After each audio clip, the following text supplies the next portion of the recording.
I'm telling you, me and these buttons. Anyway, everybody, welcome to day 20 of February 2022. It's already winding down. We only got 8 days to go. Can you believe it? It's like a miracle that we made it all the way through. Today's guest is an educator, a writer, an editor, and consultant, but she's not here in any of those kind of capacities. She's here as an expert in narcissism, dealing with a narcissist because she's had so much experience with it. So I thought, wow, this is good because this is something that we keep running into, right? It's like narcissists are being manufactured somewhere. It's like I've never seen such widespread narcissistic behavior. So she approached us about talking about this for February, and I thought it was a fabulous idea. So let me get Raegen Pietrucha, right? Pietrucha. The C is Okay. silent. It's a tricky Okay. last name. All right. Okay, Raegen P is here to talk to us about narcissism. So let's give us a little overview. Like, what are we talking about? When you have a lot of experience, we talking about like decades? Well, technically, my whole life, if you count members of my family. Of course, as a child, I didn't have much awareness. Right. You see things happening around you, but you don't have the capacity to connect the dots until later Gotcha. on in life. And so then upon reflecting, kind of realize, oh, so that's kind of what was going on. And that's not great. No, and it's really because the behaviors that we talk about, I don't remember anyone really using the word narcissist until, I don't know, maybe the last 15 years or so. Yeah, so there's the myth of Narcissus, Right. which is where this kind of, I guess, term comes from or originates, and that of course is very old. Right. But yeah, I think maybe there's more awareness now about some of the traits and the grouping, I guess, of traits that kind of would make up like as if you're making mac and cheese, like you have all these ingredients. And But they are this some is core narcissist ingredients. mac and cheese. Right. So tell us about that. I'm like, we did, okay, there's core ingredients in mac and cheese. There must be some core behaviors that most narcissists present. Yeah, the ones that I've had experience with in my family, in my professional life, and in my romantic life, they all kind of do some of the same things. So first off, there's this sense of um, that everything and everyone is sort of there to do their bidding, almost like property. Um, I think part of part of the reason that narcissists tend to act so angrily towards others and want to manipulate them and do so in a variety of ways is because in their minds, I think somewhere they actually believe that everybody should be doing what they think they should be doing as an extension of their reality and their belief system, which, by the way, is not reality at all. Not for any of the narcissists that I've dealt with. It's just an extremely skewed perception, and I can't even say that it's a perception of reality because again, it's not. They don't deal in reality. So it's So this. they're just sitting around making up stuff in their head. Yeah, Oh very much boy. so.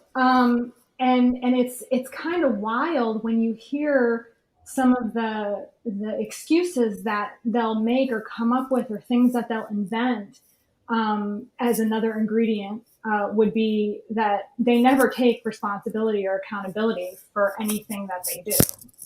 Everything is someone else's fault.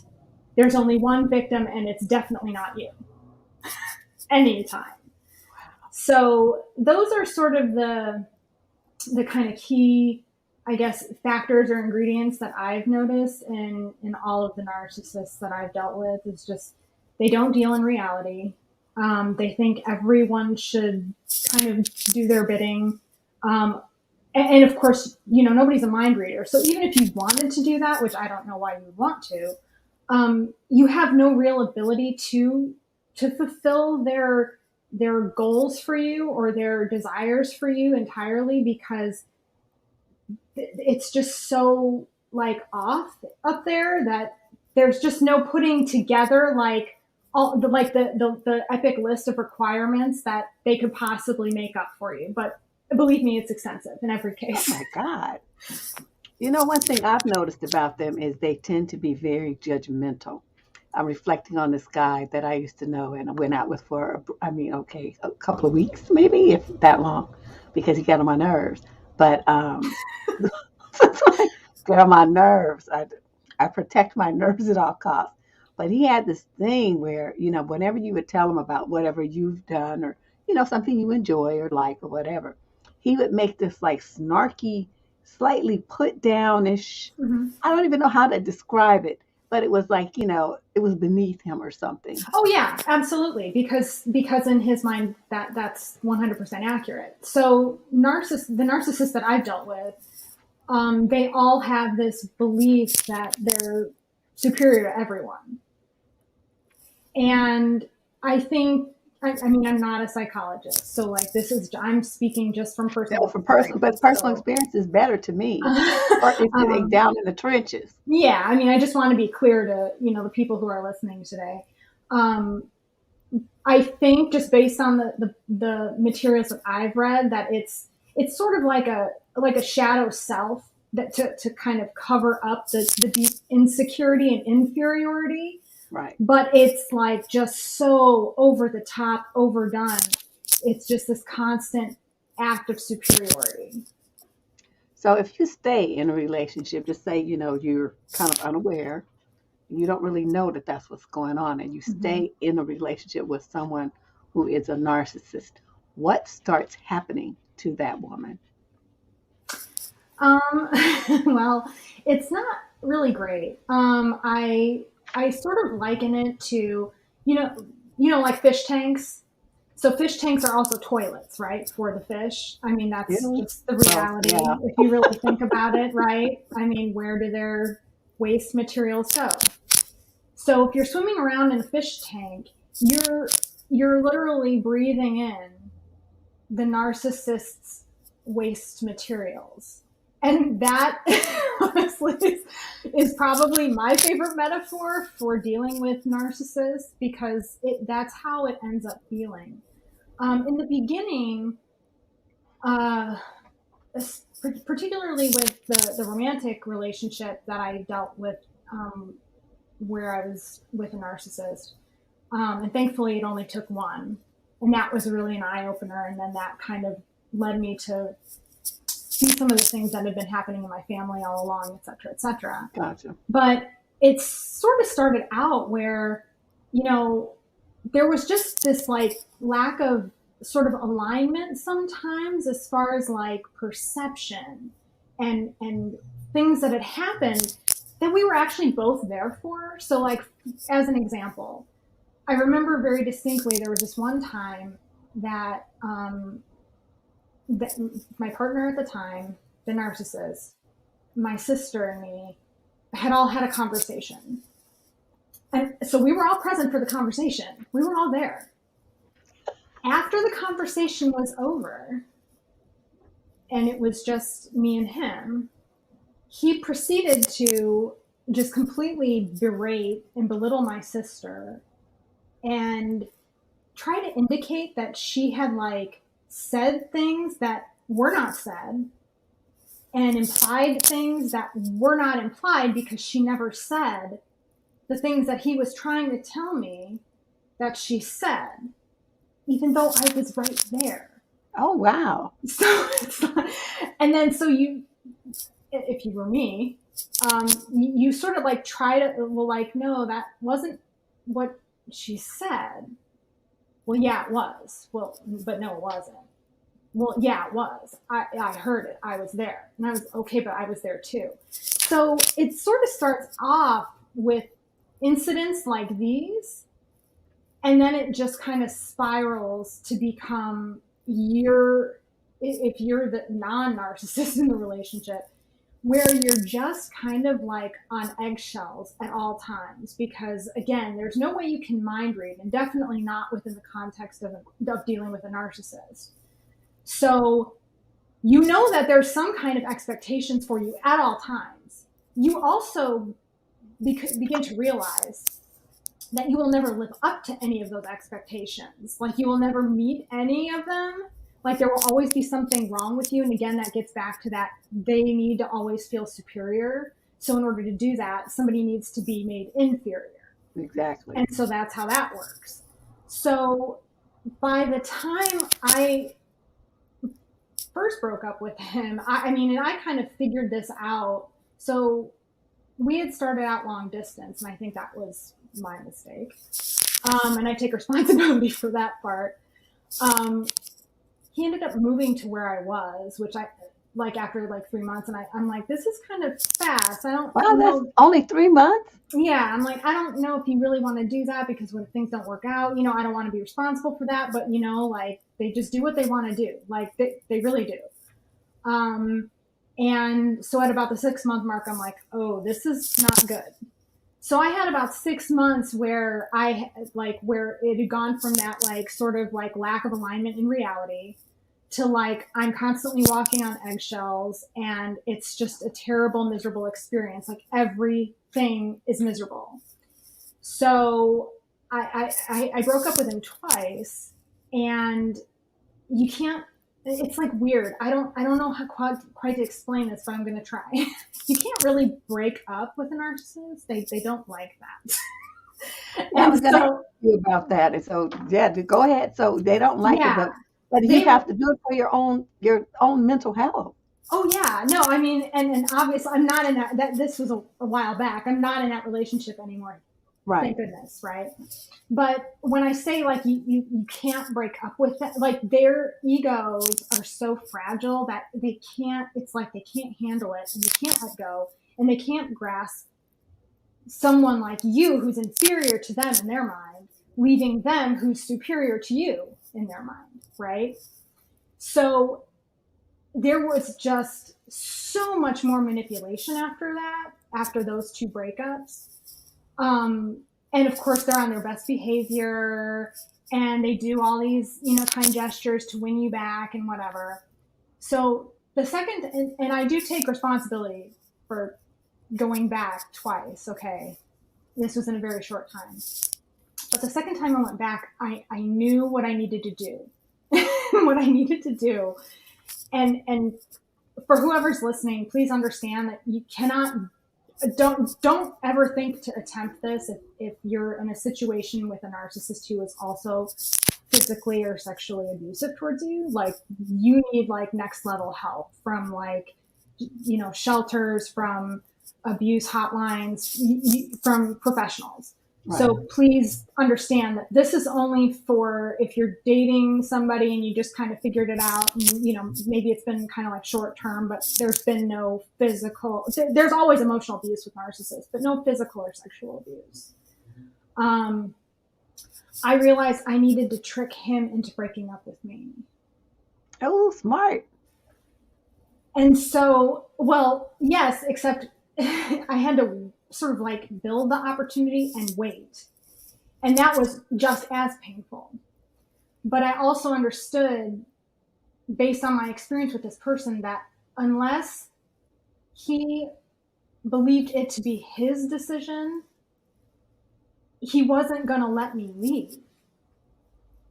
And so that's how that ended up playing out. So the third breakup was his choice. And he actually did still end up, oops, I lost my word, trying to come back around. But by that time, it was like 2 months later, and I was already planning my own move out of state and kind of moving on to the next chapter of my life. Good for you. And the only thing I've found that worked with the narcissists that I've run into is for me to outmark them. Yeah, I mean, the thing is you can learn their tricks and sort of, you know, I don't like to think this way, generally speaking, but when it's the only way, You really have to do what you need to do to preserve yourself and your sanity and your well-being. Yeah. You have to use their tools against them. And essentially what I did was simply allowed him to believe that I was indeed inferior. So what's interesting about narcissists is they don't actually want to be surrounded by people that are losers, right? They don't want losers in their lives. You just can't be as big a winner as they are. Oh, so you could be a winner, but a lower level winner. Yeah, and like much lower, but definitely not loser. So again, it's like one of those like sort of like really fine lines that only exist in the narcissist's head, and you're not going to ever get an explanation for any of it. Because if you accomplish something, which, you know, in the time that I was with this particular person, I did, it was threatening to him.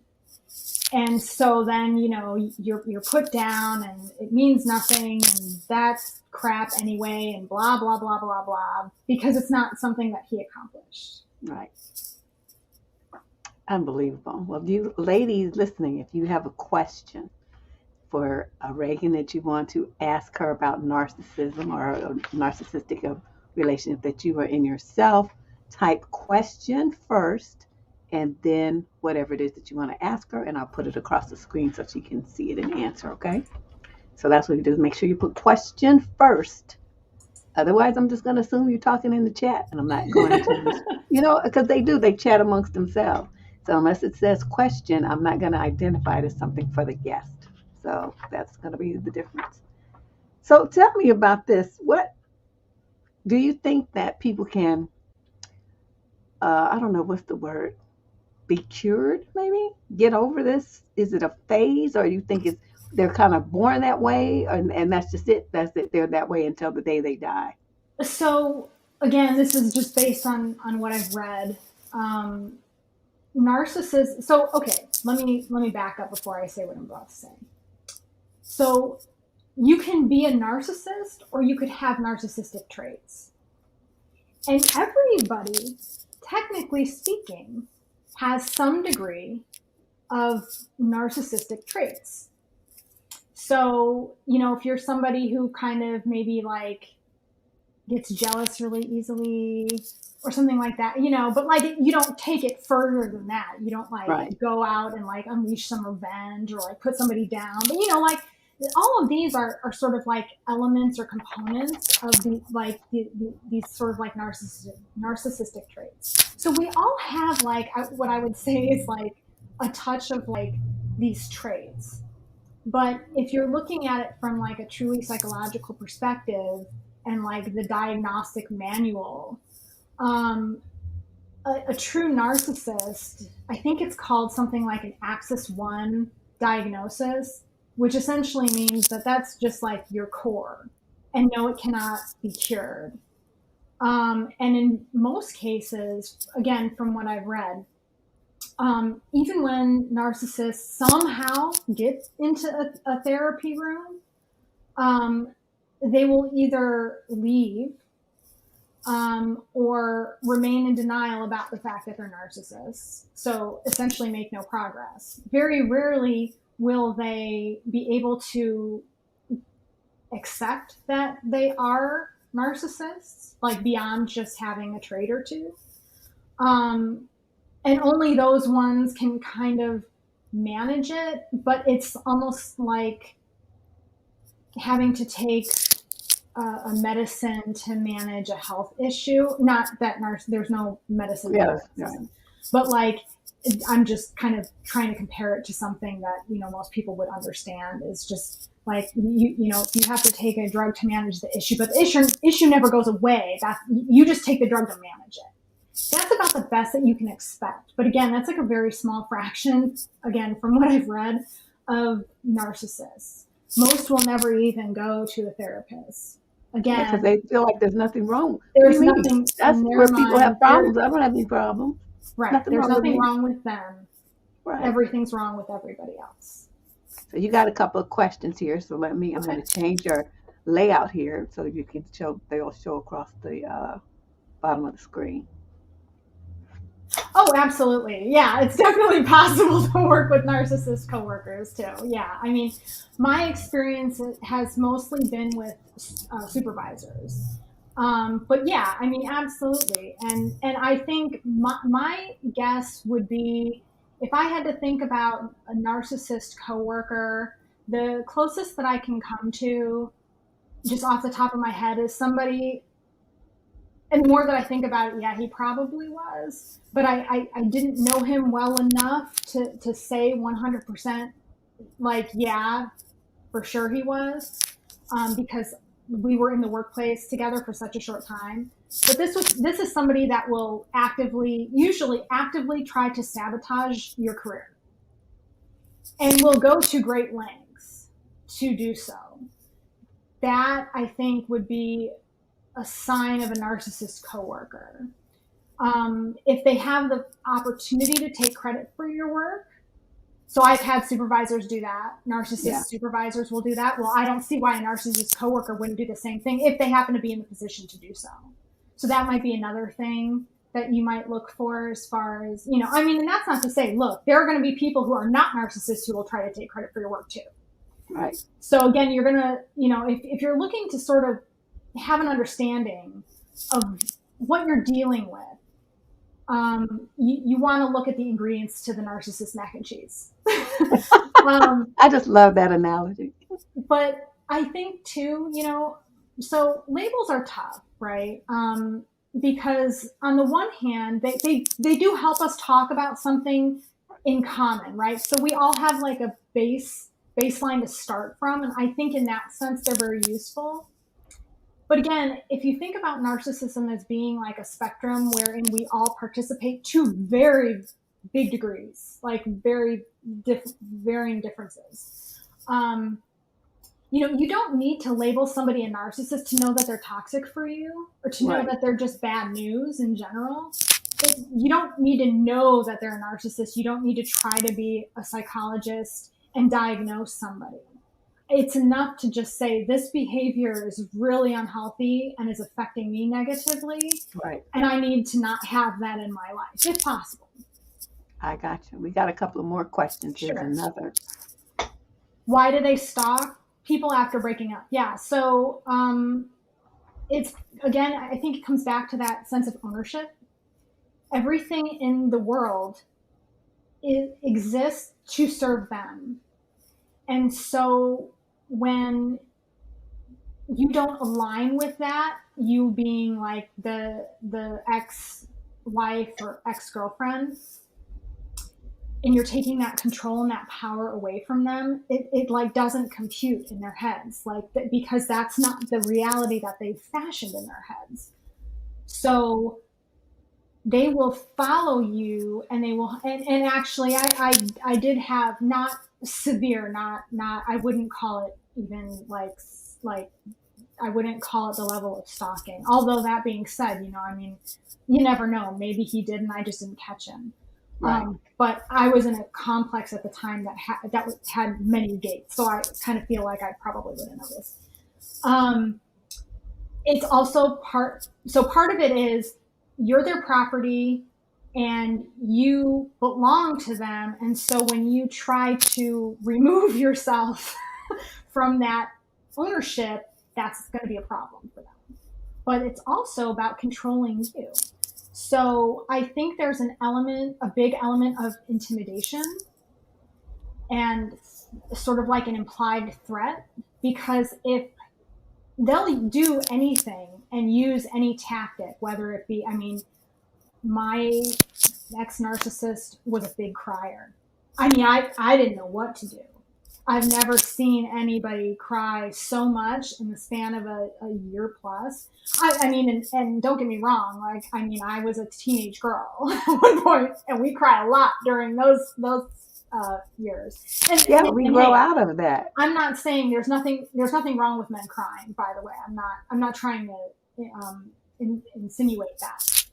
But it was a manipulation tactic. So, it'll be crying, it'll be shouting, it'll be stalking, it'll be indirect things that they'll say that that could feel threatening. They may say something about a family member or somebody that you love, kind of, that may seem threatening.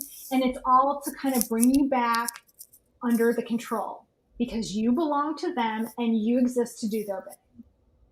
I know a lot of the guys, like if the woman's trying to leave and there are children involved, they threaten to take her children. Yeah. I'll take the kids. I'm like, you can have them. Okay, now what? You're their dad. There's nothing wrong with you raising your kids. You know what I mean? I don't know. I just was thinking so many more women, it's like, for me, it's kind of like playing poker. And you have to have your poker face. Inside you might be torn up. Oh, yeah. It's like, very feeling just awful. But you can't let him see that.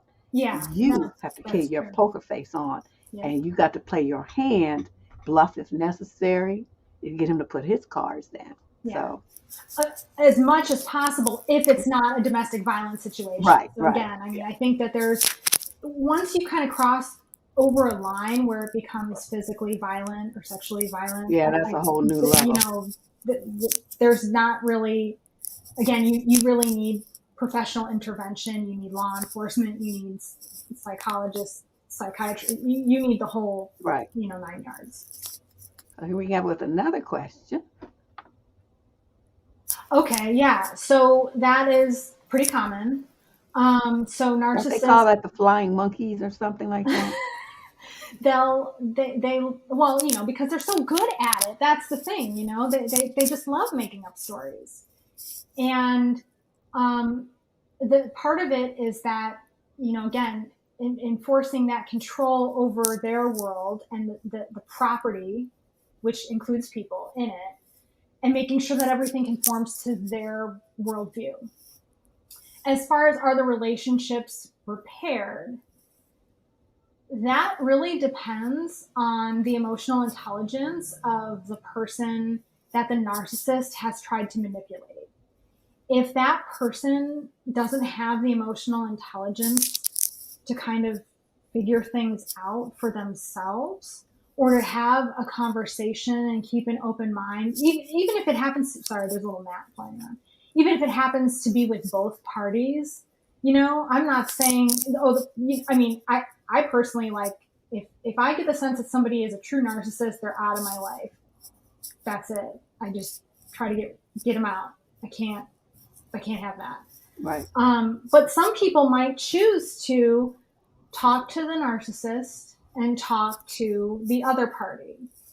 And if in dealing and having conversations with both, if that person doesn't have enough emotional intelligence to be able to kind of, again, figure it out, that's not anything that you have power over.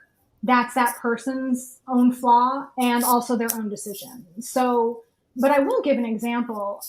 There was a mutual friend, me and the ex-narcissist, and he actually started off as the narcissist's friend. So did not start off as my friend, started off as the narcissist's friend. But after the final breakup, he became my friend and told me about all the shady things that the narcissist had been doing behind my back.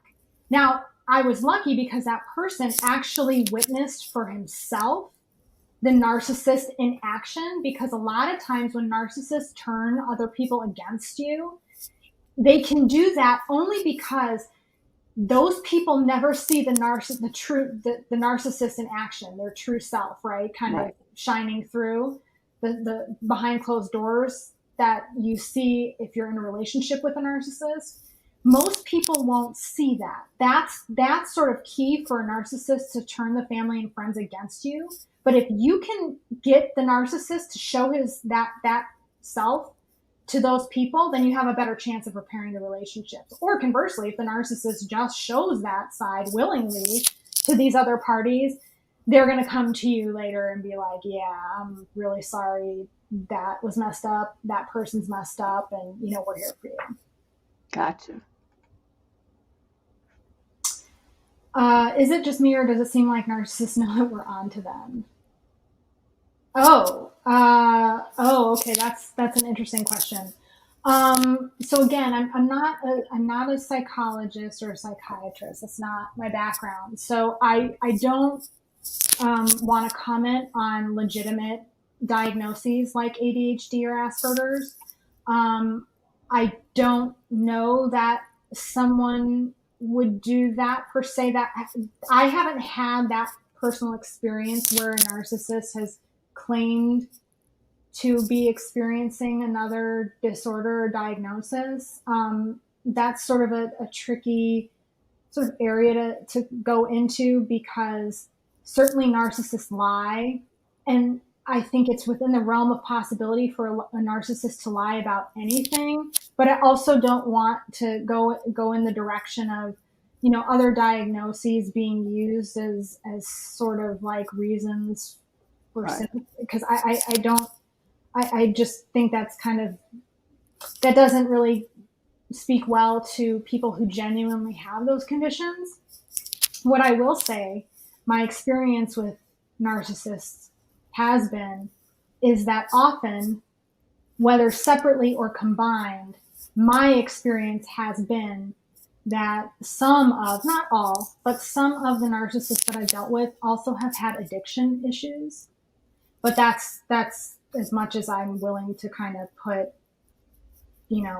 any kind of other diagnoses together. Now, again, those could be separate. It could just be coincidence. So I can't even say like narcissism and addiction goes together. I'm not even willing to say that. I'm just telling you from my experience that I've known some narcissists that have also had some addiction problems, but I've also known non-narcissists who have addiction problems as well. Correct. So, I don't know that the two are connected in any way. But Cherie, but I wanted to add something to that, because Cherie, what I've been seeing a lot of, I say for the last 10 years or so, is guys claiming that they're depressed, that their depression is why they can't give you what you need in a relationship, why they are not responsive in certain ways. And, my thing is whether they are legit, they could, like you just pointed out, legitimately have been diagnosed with these things, even in childhood, and they've been, wrestling with these issues. But to me, it doesn't matter. If the man's not giving you the relationship that you need, you're stressed, you're walking on eggshells, like Raegen described, then it's time to leave the relationship, because it's a toxic relationship. And I don't care what kind of diagnosis and pills you take. You're not giving me what I need, so boop, deuces. I'm out.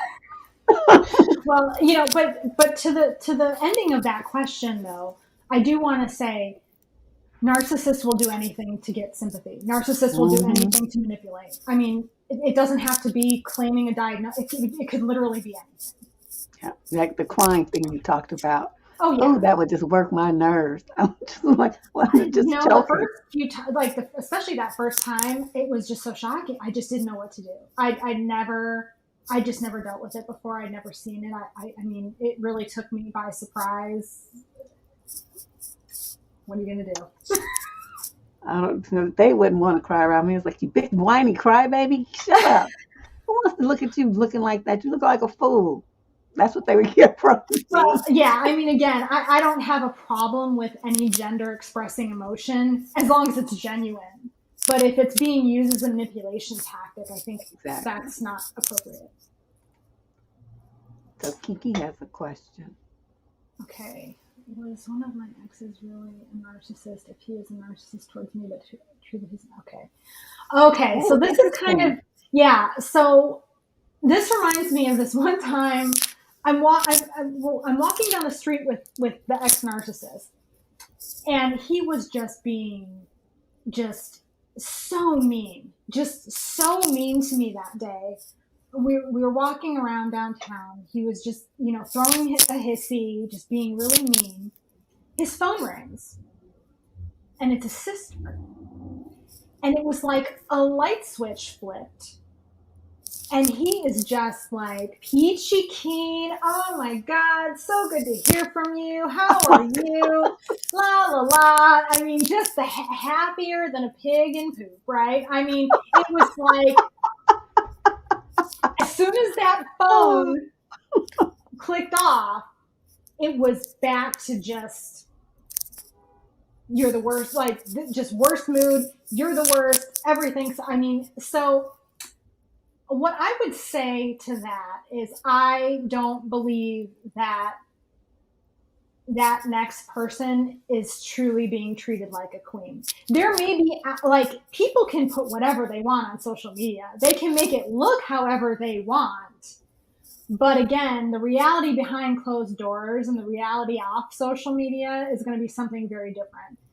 I don't think, now that being said, you know, perhaps they weren't really a narcissist, but I kind of feel like if you think that they were and you were with them a decent amount of time, then they probably were. And no, they're not actually treating anybody else any better. But also remember too that there was a way that they got into your life, right? Right. And they did that by being charming. And they did that probably by doing a lot of the same things that they're doing to that next person to sort of like groom them and prepare them for the ultimate breaking down of that woman's self and self-worth in order to better manipulate that person.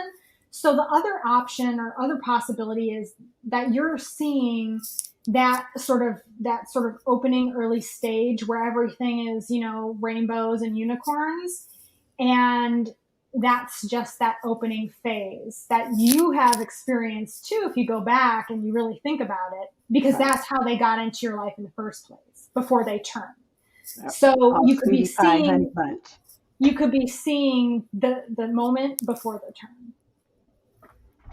Okay, here's one more question. How can I warn a friend that the boyfriend is okay? Yeah, so this is kind of tricky. And what I would say is, before you do anything, you have to decide if you're okay with this person not being in your life, that person being your friend. If you're okay with being honest with your friend and trying to warn her that, you know, hey, you're with somebody who's a, you know, toxic narcissist, and you're willing to lose that relationship potentially forever, then I would say, yeah, it's kind of, you know, set up some time, just you and her, and have that conversation, you know, have that heart to heart. It should ideally be in person if you can do that safely in the pandemic times. But, you know, definitely not with the other person and really nobody else there, because, you know, these matters are really delicate, and she may be sensing that something's off in the relationship too, but she may not feel comfortable voicing it until it's that sort of like one-on-one with her girl kind of situation. But what I would suggest is just kind of outlining the things that you've seen. So not, okay, your boyfriend's a narcissist, gotta get away. But like, hey, I've noticed that this, you know, your boyfriend kind of did this the other day, or said this, or maybe you observed your friend kind of respond to something, you know, hey, I noticed that you kind of looked like you were crying the other day after you got back from being with your boyfriend. And so I'm just kind of wondering if things are, how are things going? It seems like maybe there might be some issues on your friend if you want to talk about them with me. I mean, I would just approach it more of like observations and behaviors, as opposed to like, oh my God, you got to get away. You know, right. And there's a very good chance that your friend, even if deep down she suspects that this person's bad for her, she may not be ready to accept that reality, because that reality also means that her judgment was off. Right. And that's not really a problem, actually. It's an important lesson that you can learn. But again, kind of going back to that whole emotional intelligence thing, sometimes you're not ready to accept that about, you know, the moment that it's a learning moment, and that, you know, hey, like, you made a mistake, but how would you have known otherwise? So she may not be ready, and that's where the friendship may kind of dissolve from there. But with any luck, even if it does, hopefully it will only be temporary, because hopefully that friend will eventually kind of be ready to hear. She'll remember this conversation that you had, or maybe series of conversations that you had, even if she pulls away from you first. And then when she's ready to accept what's actually happening to her and move on from it and move on from the narcissist, hopefully what she'll do is circle back to you. And you guys I can testify to that truth. Yeah. I had a friend who was involved with a guy like that. And I, being young, didn't, my style is just very like, hey, he's a knucklehead. What are you doing? So, the approach that you just said was much, much better and probably would have went over better with her. But that's not my skill set. So, I just like threw it out there. And she got so defensive and angry at me. Yeah. And she was, like attacking me and said, you just don't want me to be happy. She said that probably about 20 times. You don't want me to be happy. You're just a hater and all this kind of stuff. And I was astonished because it's like, no, I'm saying this because I can see that you're upset and he's not treating you the way that you should be treated. And, but it took, I guess, about another year and a half maybe for her to finally wake up. And then she did just what you said, came back, and we picked up from where we left off. Yeah, because remember, while you're observing that behavior, the narcissist is breaking down her self-worth and her self-esteem. So she's already doubting herself and she's already feeling terrible about herself. And so for somebody to kind of, you're not trying to add, you're actually trying to help, but because the thinking is so messed up at that point too for the woman, it's like, I mean, what do you do with that? I mean, I had people telling me that my ex-narcissist was a terrible person. I wasn't necessarily, the more that I heard it, I luckily have, luckily or not, I have very outspoken friends. Oh, and yeah, people like me. are just kind of going to be maybe a little rude about it. But, they didn't give up, and so on the one hand, you hear what the narcissist wants you to hear. And on the other hand, and this is why the narcissist tries to isolate you from your friends, right. You're hearing the real deal from your actual friends, the people who truly love you and care about you, right? And so you've got these two conflicting sort of sets of, one's reality, one isn't. But in the meantime, you're in inner turmoil because you're being told conflicting information. Right. But I think she said that he would tell her all the time, your friends don't want you to be happy. They just want you to break. They just want us to break up. They're trying to break us up. And so she's hearing that. Plus, so yeah. Yeah. So yeah, when the friend comes and says that, then that's confirmation of what the narcissist is telling you. And so then the narcissist must be right, but that's not actually really what's going on. Gotcha. So here's one more question. Sure. And see, this would just be your opinion. Yeah. Do you think there is a rise in narcissism, or like you said earlier, is it just awareness more? Yeah. And I kind of was thinking, the parenting might have something to do with it, because parenting is very different. It is, but so after my experience romantically with a narcissist, that's when I sort of started putting things together about, how could a narcissist sort of prey on someone like me? Like, what was going on with me that would make me sort of maybe an easier target than other people? Which is not to say anybody could be targeted by a narcissist. You don't have to have some traumatic family history or something like that. A narcissist can target anybody. So don't think that by what I'm about to say if you've ever been dating a narcissist, then that must mean your family's toxic or something, because that's not it at all. But what I came to realize after educating myself about that experience with my ex was that, there were some of these other patterns that, again, later in life, I was able to see in my family, going as far back as my grandparents. Oh, wow. So that's why I would hesitate to say that there's a rise in it. I think maybe we just didn't have the same kind of awarenesses, or maybe we had the ingredients on the shelf for narcissism, but we hadn't quite put it all together in the narcissism mac and cheese casserole where it made sense to us as a whole. So, like I said, I have family members going as far back as my grandparents. I didn't know my great-grandparents, so I can't comment to that. But if it was my grandparents, these are people who grew up in like Depression era. These things were there during at least the Great Depression era. I would imagine that they existed before, but we just have different terminologies and ways to understand. And I would like to think at least some of us have a greater emotional intelligence about, these types of things and behaviors and how they affect people. So I'm going to show you a couple of comments. They're not really questions, but they're comments that came in. So this young lady is experiencing that. I'm sorry. Oh, yeah, that's rough, Desiree. Ugh. Oh yeah, I mean they'll do anything. They always need to be the center of attention. So yeah, totally can see that 100%, Kiki. Oh my God, that would just drive me nuts. Yeah. Well, Raegen, I want to give you an opportunity. This was fabulous, by the way. Oh, I'm glad that you moved past all of this, and it served as a learning. It served as a good lesson that you can now go out and share and educate other people before they get caught up too deep. So I appreciate you being so candid about your experience. Well, thank you for having me. Bravery. No, absolutely. So I want to give you an opportunity to kind of sum up the narcissist mac and cheese, and then tell everybody where they can find you and what you got going on.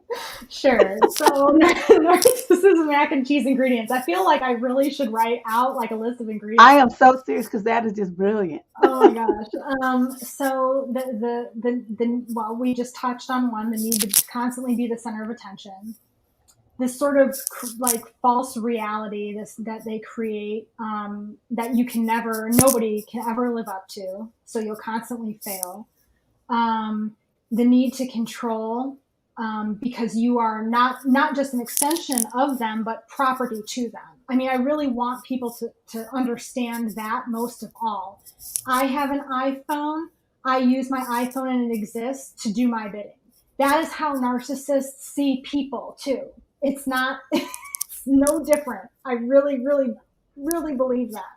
And that has been my experience. People are just there, just like property. Just they're little minions. Are there to do their bidding. They will do anything to manipulate you. They will use any emotional and sometimes escalate tactics to physical, violent tactics. Entitled, completely entitled. The world belongs to them and they are entitled to everything within it. And completely unwilling to accept any responsibility or accountability for any of the actions that they take or any of the hurtful behaviors that they engage in. I would say that those are the main ingredients of the narcissist mac and cheese. Gotcha. Ooh, yes, that's a dish I don't want to ever eat. Yeah, So, me neither. so where can we find you? I did put a link to your WordPress site in the show description. Yeah, And so my I WordPress, understand your book is going to be coming out, your poetry book. yeah, so my WordPress site has all the information about me, and there's also a contact me page. So if you think about it and you find that you have a question, feel free to reach out through the contact me page as well. The book's pre-order link is also there. The book is titled Head of a Gorgon. It is a reimagining of the myth of Medusa in contemporary times. So it doesn't talk about narcissism directly. What it does explore is survivorship. So Medusa, the myth of Medusa is primarily one of sexual violence. And so it explores surviving sexual abuse and assault. Gotcha. So a different subject, but somewhat tangential and related. So all of that information is all at my website, which is Raegen MP. So my first name, Raegen, M as in Mary, P as in Peter, at .wordpress.com. And it's like I just said, if you forget all that, ladies, it's in the show description. Just expand the box and you'll see it says, guest website. Just click the link from there and it'll take you right to her page. So thank you, Raegen. Enjoy the rest of your afternoon. You too. Okay. Bye-bye. Bye. That was great. She had some great experiences to share with you guys. I hope you appreciated that. Her candidness, to go into it, because some people would find such experiences embarrassing and they wouldn't want to talk about them. But the fact that she was brave enough to come and share her firsthand experience with you, I think will kind of resonate with more viewers, because now you can see that you aren't the only one going through that, and that if she can get out of it, you can too. So I think that's a very important part of this conversation. Let's see what we got coming up tomorrow. Let's see. Oh, that's right. Tomorrow, our guest that we originally had scheduled got sick. So I'm going to be filling in, and we're going to be talking about boosting your confidence. I had to have extra shows like under my belt because for these inevitabilities.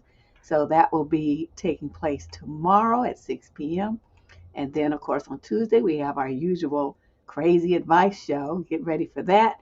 And then on Wednesday, one of my favorite guests, I think I've interviewed this guy probably about 8, 9 times over my career, from Blog Talk to YouTube. So he's got a new book out called, How to Get Him to Man Up so that you don't have to. And we're going to be talking about that. So there'll be all kinds of great stuff as we wind down for our final week of February, and we're going to conclude on the 28th with the panel discussion. If I can find enough people, if not, I guess I'll do that too. In the meantime, you guys like the video, subscribe to the channel, and share a link. It can be any video that you want. It doesn't have to be this one. And make plans to come on through the rest of the week. The rest of the shows that we have, most will take place at 6 p.m. Pacific time. And I will see you guys here tomorrow. Thanks a lot for coming. Bye-bye.